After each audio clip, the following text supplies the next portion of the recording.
Hello, my name is Wendy Myers. Welcome to the Live to 110 podcast. Today we have a very special guest, Dr. David Ludwig. He is the author of Always Hungry. It's a fantastic new book about how to change your metabolism. And that's what he's going to be talking about today on the show. So knowledgeable. He's a Harvard researcher. Such a great guest, and I'm excited to have him on the show. Please keep in mind that this podcast is not intended to diagnose or treat any disease or health condition and is not a substitute for professional medical advice. Please consult your healthcare practitioner or your physician before engaging in any treatment we suggest today on the show. And if you haven't already, please go take a peek at my new supplement, Liver Rehab. It's available on Amazon. And I created this formula because I couldn't find a formula on the market that I really, really liked. And I wasn't super happy with the ingredients and some of the formulas out there. So I created this supplement to help your liver optimally detox. Because you guys know I'm really big on detox, and you can't detox your body unless your liver is functioning optimally. So it's very, very important to tend to liver health. Our livers are so overloaded today with toxins, with bad diets full of sugar and carbohydrates that we're talking about today on the show. And it's very, very important to give your liver support so that you can be healthy. So that's why I created this supplement. Go check it out at Amazon. Search for BioRehab, that's the brand, Liver Rehab. Today on the show, Dr. David Ludwig is going to be addressing the underlying drivers of weight gain, which are basically fat cells stuck in calorie storage overdrive. We are going to be in a battle between mind and metabolism that we just can't win. Cutting back on calories won't do it. That doesn't change biology. To change biology, you have to change the kinds of foods that you're eating. And fortunately, researchers like Dr. David Ludwig are discovering what's really behind these cravings and how to turn them off. Today, he joins the show to discuss what the latest studies reveal about beating food addiction and hacking hunger. Dr. David Ludwig, he's an MD and PhD and is a practicing pediatrician and researcher at Boston's Children's Hospital. He holds the rank of Professor of Pediatrics at Harvard Medical School and Professor of Nutrition at Harvard School of Public Health. Dr. Ludwig is founding director of the Optimal Weight for Life, the OWL program, at Children's Hospital, one of the country's oldest and largest multidisciplinary clinics for the care of overweight children. David comes on the Live to 110 podcast to discuss food addiction, willpower, and how to hack hunger. Dr. Ludwig, thank you so much for coming on the show. Great to be with you. Why don't you tell the listeners a little bit about yourself and your background? Sure. Well, I'm a practicing physician and a researcher based in Boston at Harvard Medical School, Harvard School of Public Health, and Boston Children's Hospital. And I've been looking at ways to think about food independent of calories, beyond the calorie in, calorie out model of weight control, which I hope we can get into, has not worked very well. But instead, to see food as so much more. Every time we eat, we alter our hormones, metabolism, even the expression of our genes in ways that can take us toward a healthy weight or weight gain, toward freedom from chronic disease or a likelihood of heart disease or diabetes. And this is all relating to how the metabolic effects of food far beyond the calorie content. Mm-hmm. So how did you become interested in nutrition? Well, I went to medical school and like so many medical students, got very little training in nutrition. We tend to focus a lot on drugs and surgery, although ironically, diet causes most cases of chronic disease. And, we don't have so much obesity, heart disease, or diabetes because we have a genetic requirement for drugs that have yet to be discovered. So I got interested in this, and since I had very little training in nutrition, I didn't start thinking about diet in a conventional way. I started thinking about it as an endocrinologist, which is my clinical focus and my area of research, hormones. how food affects hormones. Mm-hmm. And that leads to some very surprising and alternative ways of thinking about weight control. Yeah. Yeah, I love it that you're a physician that's thinking out of the box, that's thinking more about nutrition, because so that's what a thing I complain about a lot on the podcast is physicians that are not tending to nutrition and supplementation, because these are one of the main underlying root causes of disease. So I applaud you for that, and that's why I wanted to have you on the podcast. So you wrote a book, Always Hungry. What is the basic message of your book that that your message that you're trying to get out to the masses? Yeah, well, the premise is simple but provocative. Although I will argue that it's based on a century of solid research and research we've done in my group for the last 20 years. The premise is that overeating doesn't make you fat, at least not over the long term. The process of getting fat makes you overeat. So let me explain that. Something has triggered our fat cells to hoard too many calories. And so they feast, but the rest of the body actually starves. We think of obesity as a state of excess, overabundance. But if those fat cells are growing too fast and hoarding too many calories, to the body, it's a state of starvation. And so the brain does what it's supposed to do.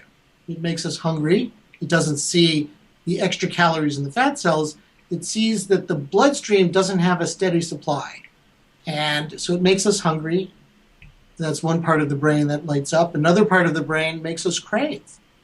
Very difficult to not eat when those two things are happening. And it makes it even harder by slowing down metabolism, which is a very sensible thing to do if you're really starving.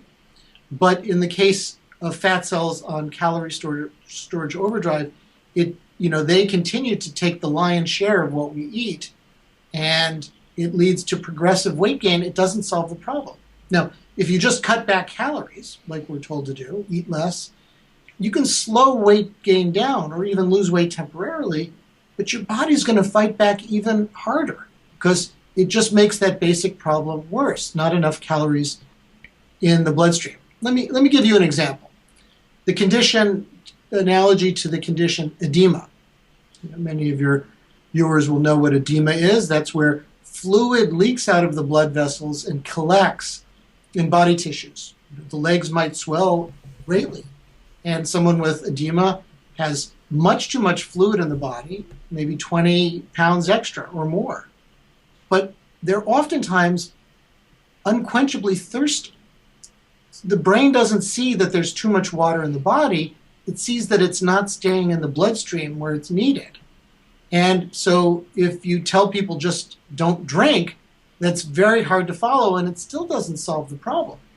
In the same way, telling people with obesity just don't eat as much is very difficult to do, and it's still not addressing the problem. If you treat edema so that the blood vessels aren't so leaky and the fluid stays in the bloodstream, then the body sucks up the extra water, releases it, and your thirst is properly controlled. And that's the same in obesity. You treat the fat cells on calorie storage overdrive. They open up, they stop hoarding so much, they calm down, they open up, release those calories back into the body. You feel a flood of energy, cravings vanish, metabolism speeds up, and you start to lose weight with your body's cooperation, not with your body kicking and screaming. Yeah, because we know that willpower doesn't work. I mean, there's definitely some people that can really override their biology's messages and not eat or have a very strict caloric diet. But most of us are not able to do that. Can you talk about why willpower doesn't work? We know that body weight, this is well known in the laboratory, body weight is much more about biology than willpower over the long term. Yes, we can either force feed ourselves. So let's take some classic studies. For example, the force feeding studies that have been done for decades. You can take either an experimental animal or humans, and you lock them up. Of course, they're volunteers, so they're doing this, with agreement, cooperation. But you have them consume hundreds or 1,000 calories too much a day, and they will gain weight. But what happens?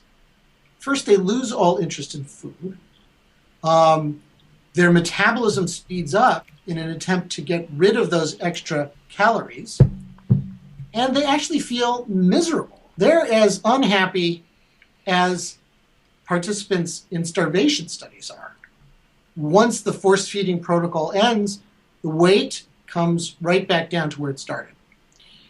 So we know that there seems to be biological control systems that determine what your body weight should be. If you're lean, tends to stay lean. If you're heavy, tends to stay heavy, although something is causing that set point to keep creeping up year after year throughout the population. So it's not just genes. Something is going on in the environment. We argue that it's mainly aspects of our diet that raise insulin levels too much. Our lifestyle can affect this too. Insulin is the ultimate fat cell fertilizer. When someone with a child with type 1 diabetes, juvenile diabetes, first comes in before they've been diagnosed, they've invariably lost weight. Because there's not enough insulin. They could be eating 5,000, 10,000 calories a day. They're still losing weight. Give them enough insulin, and their weight returns to where it's supposed to be, or where it was. And then give them too much insulin, which sometimes happens, and they invariably gain weight. You can't store calories without insulin. Now, for those of us who don't have diabetes, your insulin levels don't change based on injections. They change based on what you eat. The foods that make the most insulin, calorie for calorie, are the processed carbs. White bread, white rice, potato products, fat-free cookies, candy, cereals, and of course sugary drinks and the like. And these raise insulin levels and program our fat cells into calorie storage overdrive. So they feast, the rest of us starves. And so we have to get at that source of the problem. Otherwise, just cutting back on calories, as you said, creates this battle between mind and metabolism that most of us will lose. Even if you can force yourself not to eat, you're not necessarily getting into the best biological state. For example, when you give animals too much insulin, you just inject them with insulin, they get hungry, overeat, gain weight, get too fat. You can put them on a diet. You keep giving them insulin and put them on a diet, and you can prevent them from gaining weight. But they start cannibalizing their lean tissue. So they'll develop too much fat and at the expense of their lean tissue, even if you keep them from gaining too much weight. And that's, unfortunately, there are a lot of people in the state. It's called, it's the state of lean outside, fat inside. I think there's a name for this. I'm blanking on it. A skinny fat person? Yeah, fat inside, lean outside, or thin outside, fat inside. Yeah. Mm-hmm. And so that means that, we've got these metabolic problems inside, which may or may not reveal themselves in our body weight, but that still very much increase risk for chronic disease, cause us to feel, not great, variable energy, and cravings, even if it doesn't manifest in weight gain. And the catch-22 is many people that are overweight, that have metabolic syndrome, eventually develop diabetes, and then they have to inject insulin, and they end up gaining weight as a result of it worsening their condition. I saw this happen with my father. He just kept, and I see it with my aunts and uncles that are on insulin. They keep gaining and gaining and gaining more weight. So you're talking about type 2 diabetes, which is the opposite. It's a different kind than the type 1 juvenile where you just don't make enough. In type 2, the basic problem is that the body starts getting resistant to insulin. And so the cells that make insulin in the pancreas can't keep up with that increased demand. And then we try to deal with the situation in the rising blood sugar by giving even more insulin. Although typically insulin levels are oftentimes already very high. So I want to say that is maybe necessary if blood sugar is very high, and that can be critical. I'm not asking people to give up their insulin, but over the long term, it's not a good strategy. It's adding fuel to the fire. Yeah. The fire is that we have already high insulin levels, our fat cells are hoarding too many calories, we're developing chronic inflammation, which is a condition closely linked to insulin resistance. And we just increase insulin levels to try to deal with that. But yes, you can bring blood sugar down at the expense of further weight gain. And so a much better approach is measures that reverse this physiology. And we know that can be done sometimes with complete resolution of type 2 diabetes if they're instituted within the first few years. And you can get improvements at any point. Bariatric surgery can cause total remission, gastric bypass, total remission in type 2 diabetes, if it hasn't been along for a very long time. And there's no reason that diet can't do the same thing, although just calorie restriction doesn't work. But there's a lot of promise with lower carbohydrate diets.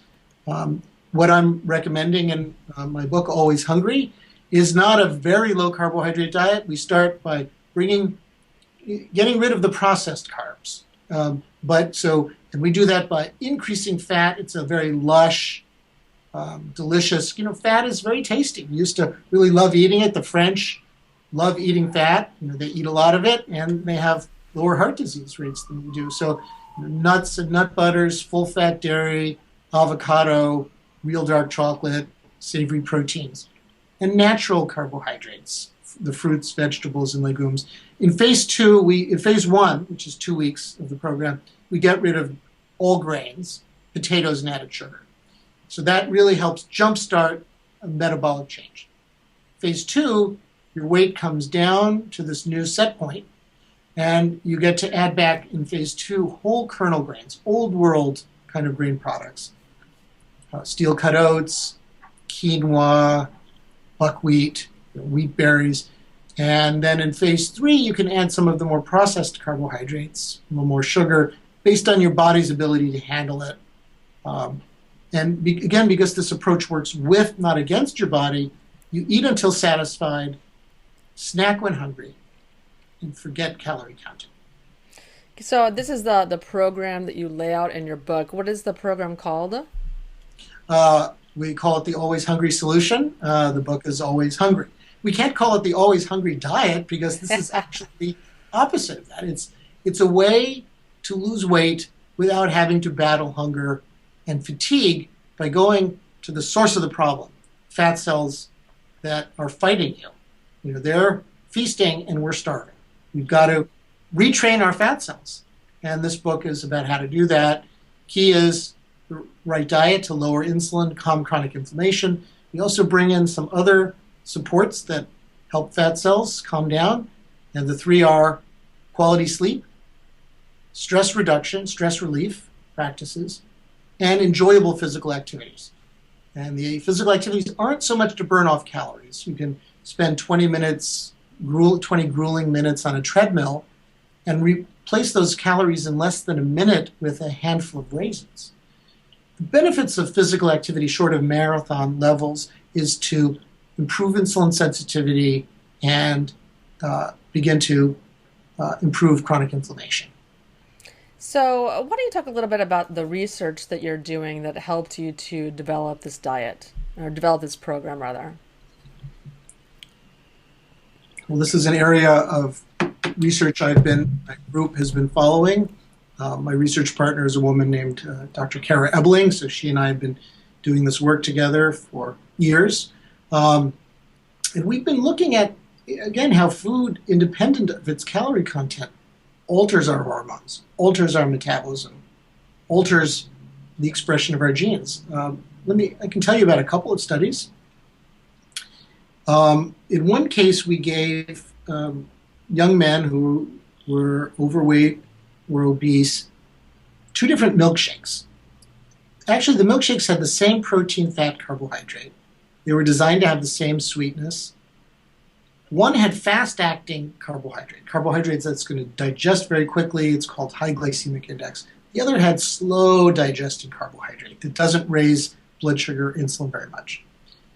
we did this in a double-blind fashion. That's rare in nutrition research. So neither the participants nor the investigator who was giving the substance, the milkshakes, knew which was which. And so when we analyzed the data, we found that as expected, after the fast-acting milkshake, blood sugar initially surged and insulin went way up. But a couple hours later, blood sugar crashed. That was at 4 hours. And at that time, people reported feeling hungrier, even though they got the same calories.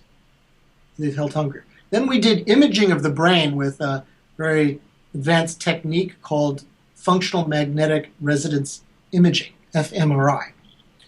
And we saw that one area lit up like a laser after the fast-acting milkshake compared to the other one. In fact, it happened in every single subject. We've rarely seen such a strong, consistent effect in our research, where everybody does the same thing. And that area has the technical name of the nucleus accumbens. So the nucleus accumbens is the center of the dopamine pleasure and reward system.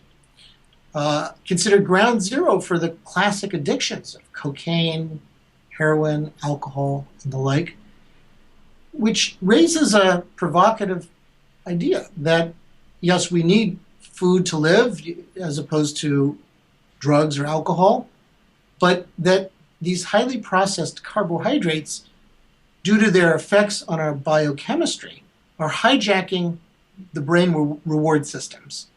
And that is making it very, very difficult for people to control their cravings. And so again, if you're hungry a lot, that's bad enough. If your addiction centers light up, it's game over. And we also did another study to look at the other, so that's our ability to say no to food intake. Another study looked at energy expenditure. We gave 21 young adults, again with high body weight, first a low-calorie diet to bring their weight down, and of course calorie restriction works in the short term, bring their weight down by 12%.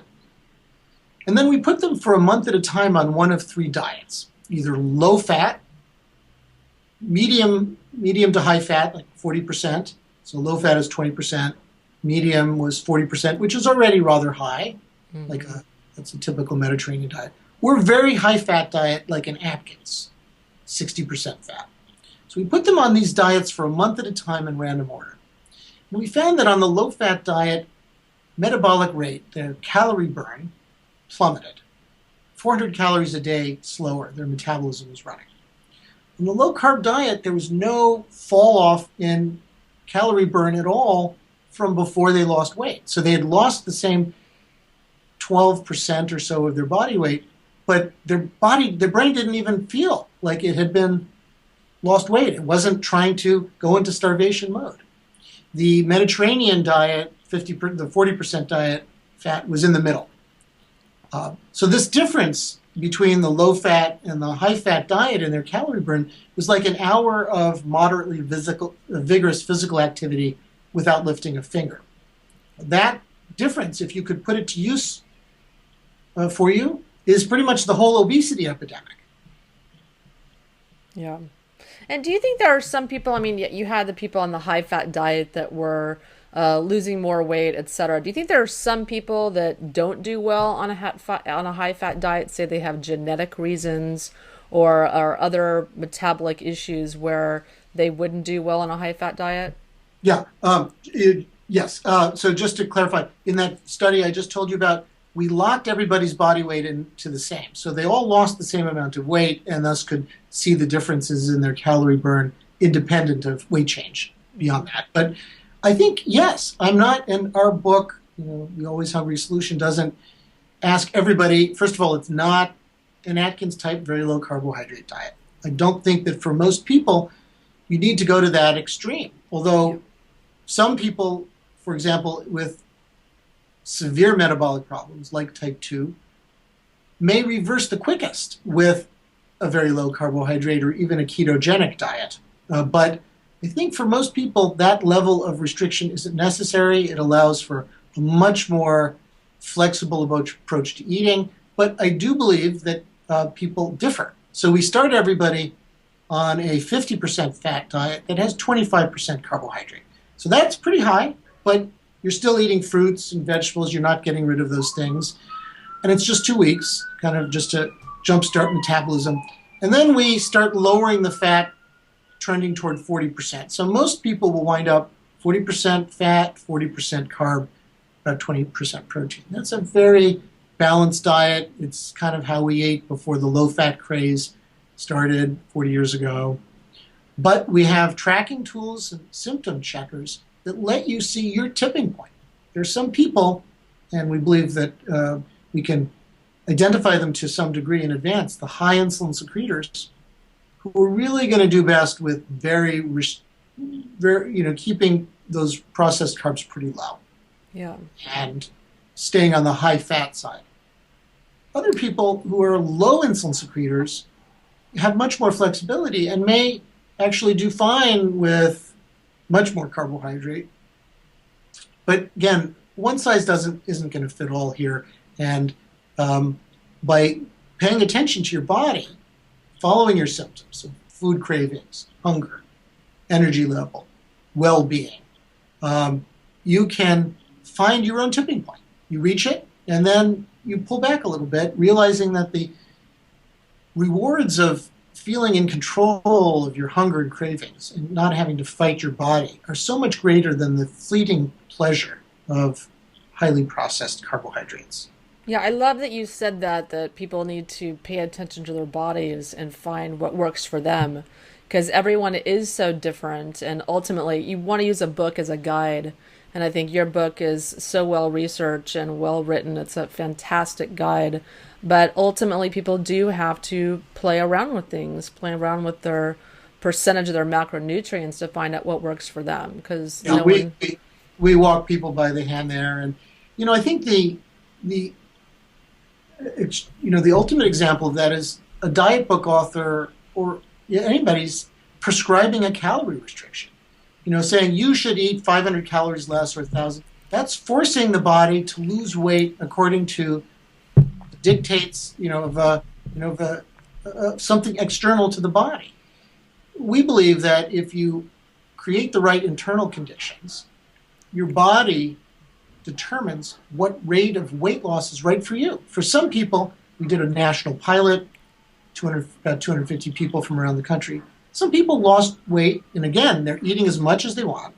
They're snacking when hungry, not calorie restriction. Some people still lost weight at a rate of 2 pounds a week or more. Others were losing weight at just maybe a half pound a week. But without hunger and feeling great, the results are progressive and sustainable. In contrast to calorie restriction, a popular diet that promises 30 pounds in 30 days, but then what happens?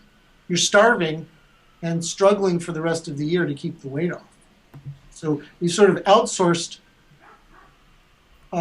control of our body to others, whereas if we feed our body right, it will automatically move itself toward optimal health. That's how it's been designed. What is your opinion of intermittent fasting? Because it's very, very popular today, and there's even books that say do 500 calories one time a week or 2 days a week, or don't eat for half the day. Or what do you think of intermittent fasting?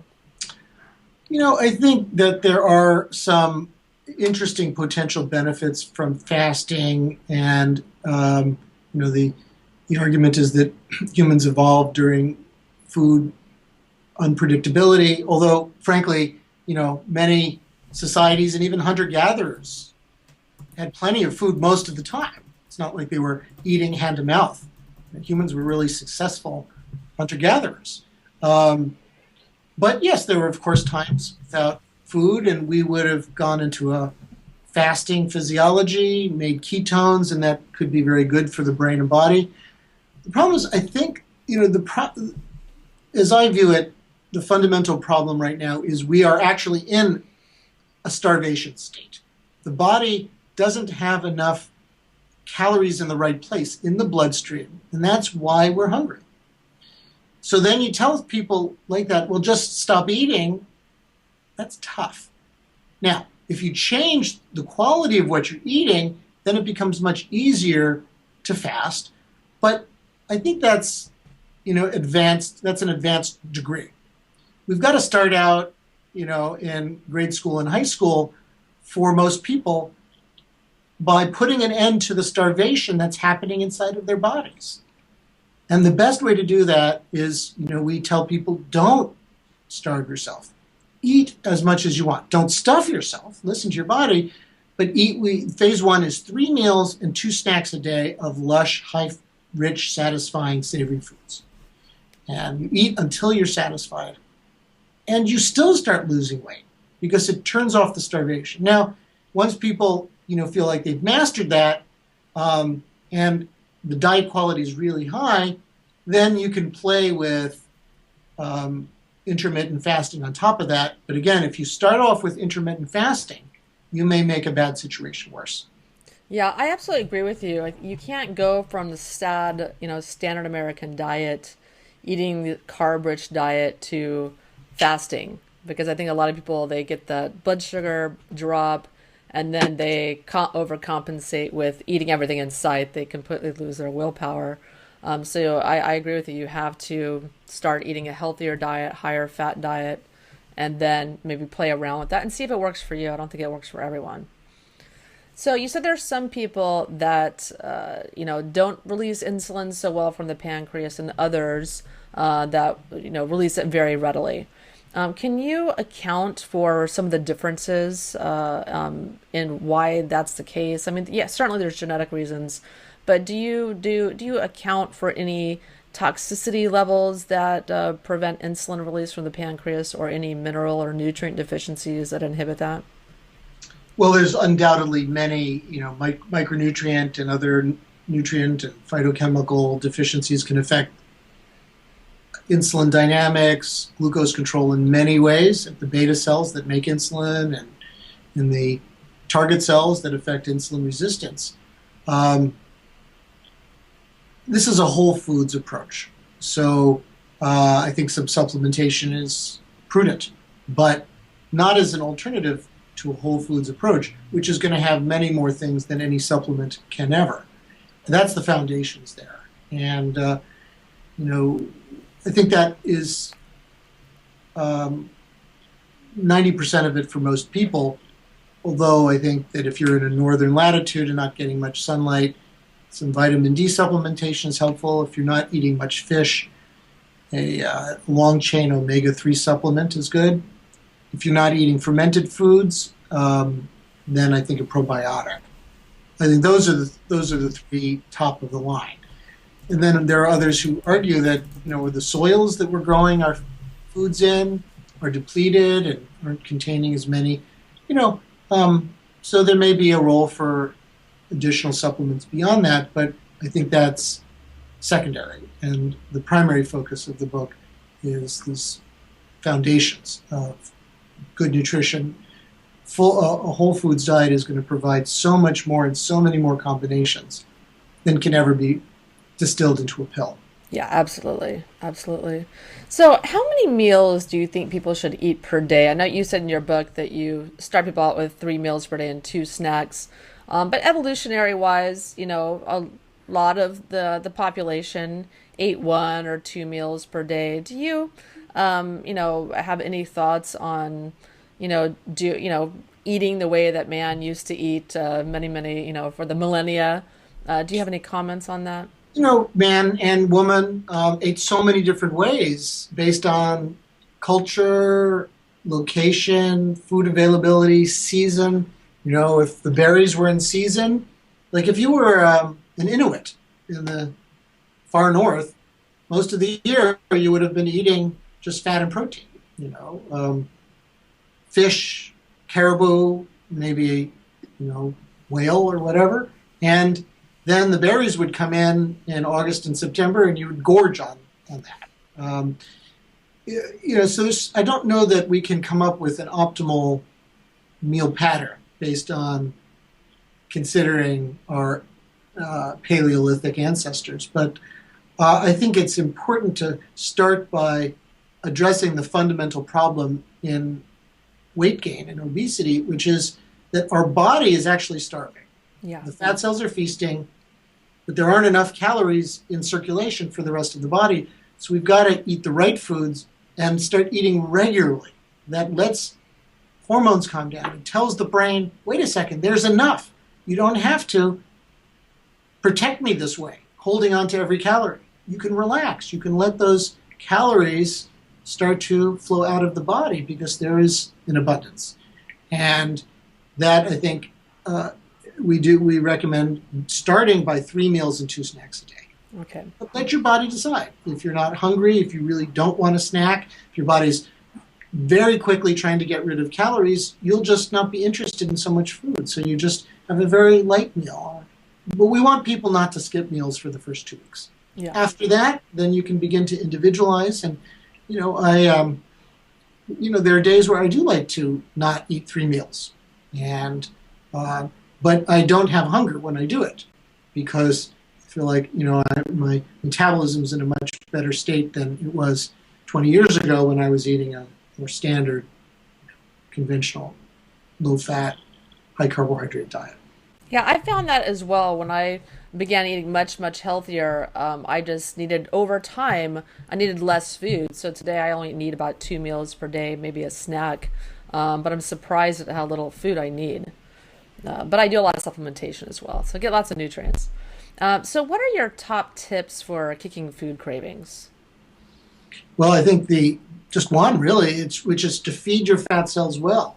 Once we reprogram fat cells to calm down and release their calories back into the body, cravings vanish. In our national pilot, people reported, and these stories are through the book, they're authentic, we didn't make anything up, just what they said, reported that cravings tended to vanish before the first pound was shed. That was quite a consistent experience among our pilot participants. I think these cravings take care of themselves, and it automatically guides us to eating properly. Let's do a little thought experiment. Let's think of a few different things that one could binge on, one might crave or binge on. Highly processed carbohydrates, so bread. To get 400 calories, maybe that would be 5 slices or so. So 5 slices of bread. Another thing you could do is eat 3 big bowls of berries. Big bowls of berries. That's slow-acting carbohydrate. A fat you could binge on would be like butter. A lot of people think butter is very tasty. So a half stick of butter, or 5 packages of beef jerky without the sugar. Okay, so many people think berries are very tasty. Butter, if you said what's tastier, bread or butter, people would mostly say butter. But what's going to happen if you try to binge on just butter? The first bite might taste kind of okay. Second bite, this is getting a little weird. Third bite, you're getting sick to your stomach. Why is that? Because you can't binge unless you've got processed carbs that raise your insulin levels. You binge on the bread, it doesn't taste so good, but your blood sugar surges, crashes, and you want more a few hours later. You binge on the butter, if you could force yourself to eat 400 calories of butter, you ain't going to be binging on anything for a while. Yeah. Same for beef jerky, and same for the berries. So we're binging not because we have poor willpower, and we're not doing it because the food is so tasty. Things that people binge on are not inherently so tasty. We're doing it because our body is driving us to do it, and just to try to control that with willpower is a losing proposition. Control it biologically, that's fighting fire with fire.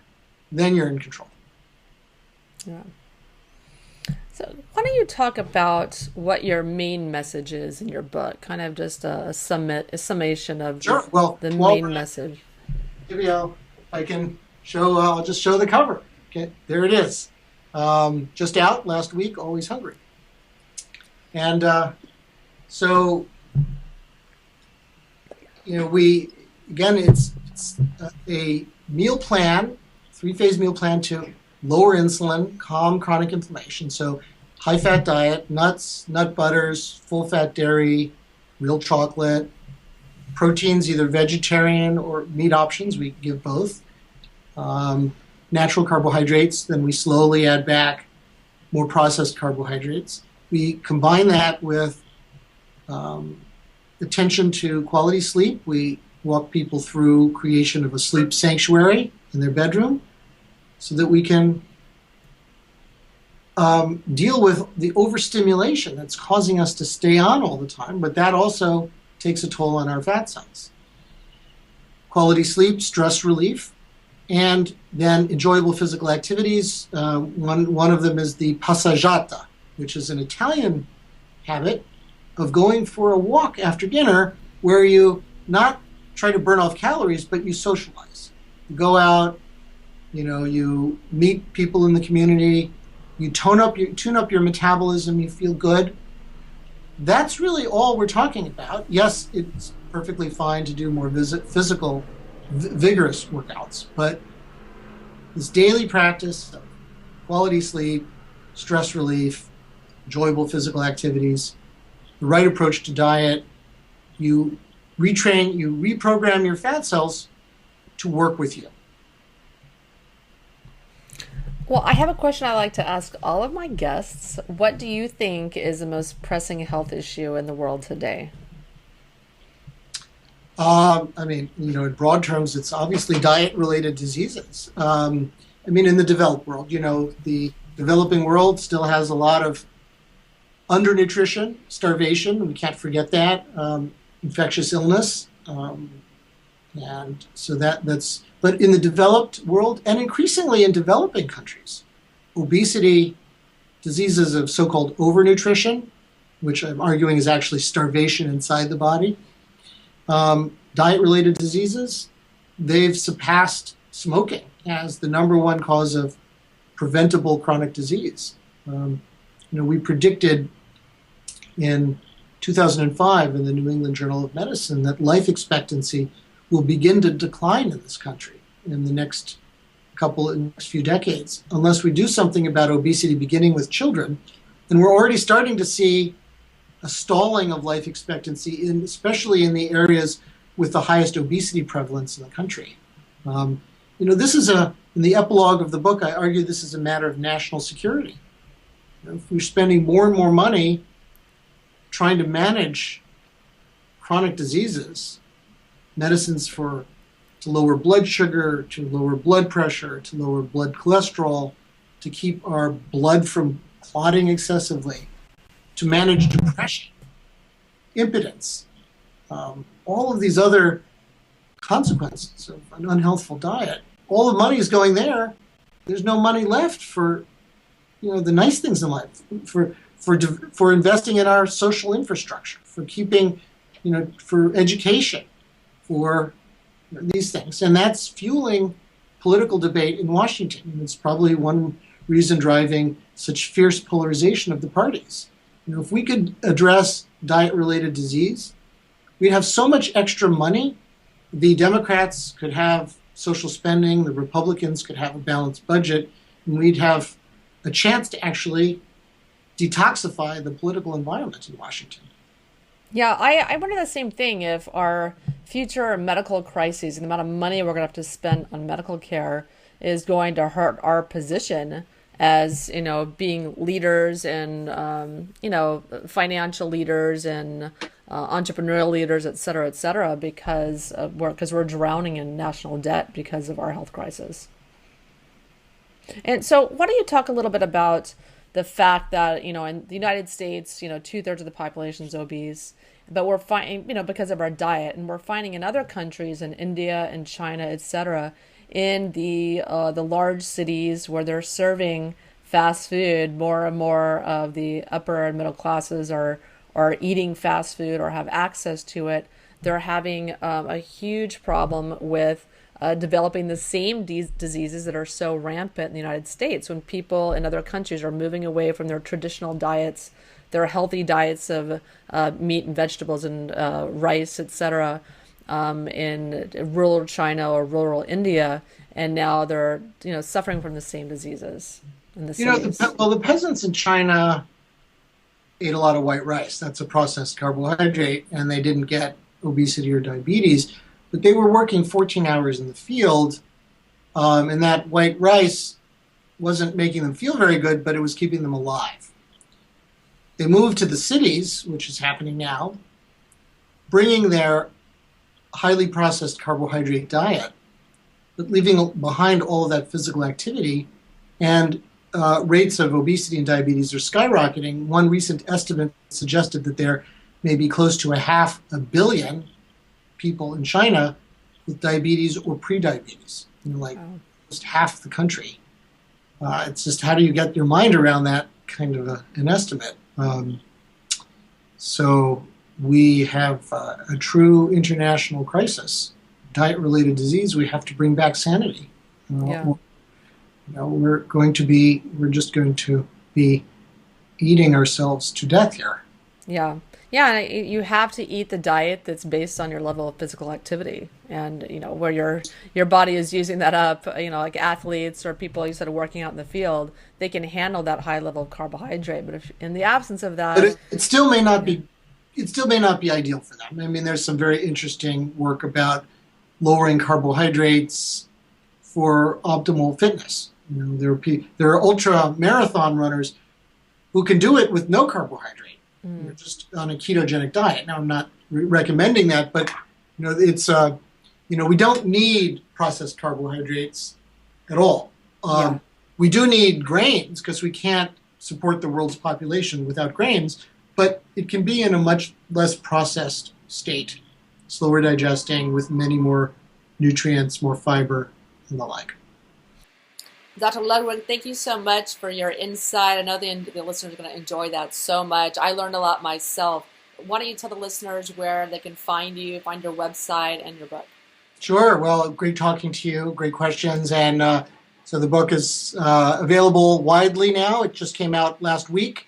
Website is Dr. as in Dr. DavidLudwig.com. So that's drdavidludwig.com. And, the book is now available on Amazon, Barnes & Noble, Costco, Sam Club, and your local bookstore. Is there anything else you want the listeners to know that perhaps we didn't touch on? Well, I would say my mantra is, kind of the Michael Pollan-esque fashion. Forget calories, focus on food quality, and let your body do the rest. Yeah, well, thank you so much, Dr. Ludwig. Really appreciate that. Great talking to you. And listeners, if you want to learn more about me, you can go to liveto110.com and learn all about my healing and detox program on mineralpower.com. Thank you so much for listening to the Live to 110 podcast. Ask on. So I thought, why not? Andy has this amazing line of products called Alitura. And I decided to put the clay mask on, and I'm going to have glowing, beautiful skin when we're done with the podcast. I thought it would be funny to put it on. I'm glad you did. I did one earlier. It's going to be tightening up here pretty soon. It looks like. So we'll see how that goes. But it's a fun thing. I was in a big accident, March 20, 2011, where crossing the street. I was hit by a westbound heading SUV, hit in the eastbound lane and run over by a Tundra, and just lost consciousness, bone exposed to the bottom of my mouth, broke 7 ribs, woke up in ICU in Cedars-Sinai, and just was on morphine, was a little out of it. I saw 2 buddies in the room with, both of them with their heads in their hands, and I'm just wondering what's going on. And they heard like me start to mumble or whatever, and they look over and they're like, no, don't talk, because my jaw was in particles, and they just like, you didn't want to lose any of those particles because they can reattach those hopefully. But I quickly found out what had happened, and it was, my world was rocked. And but long story short, I created, just ingredient by ingredient, this mask to help detoxify my system through our skin, my largest organ, and just to help remove the impurities. I was going through CT scans and X-rays bi-monthly, and just to see how the bone is growing back. And but I was in a constant fog from that, and things like the antibiotics I was on, it just took my zest out. I was just constantly in a daze. And the only thing that helped me through that was my jaw was wired shut, so I couldn't eat correctly. but I created a tonic through my research. I had nothing to do. Like, I didn't want to leave the house. And so I just created a product that I would wear every other day just to help remove the impurities and create circulation to the surface of the skin and help accelerate the healing, but also help to remove those impurities that I was, faced with daily. So here we are. Yeah. What kind of impact did that accident have, on your life? I mean, it just sounds so devastating.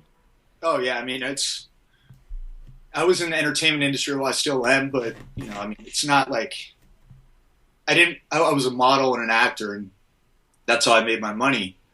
And it was just, you look in the mirror and you quickly look away, because I realized how, bad that may sound or whatever, but it made me extremely self-conscious. I went to whole new grocery stores. And I was in really bad shape, but I also had a perspective from the fact that I was alive. I had to remind myself that people don't survive stuff like that. So there's a reason, there was a purpose, and I quickly found it was up to me to find what my purpose was, but I was supposed to be here,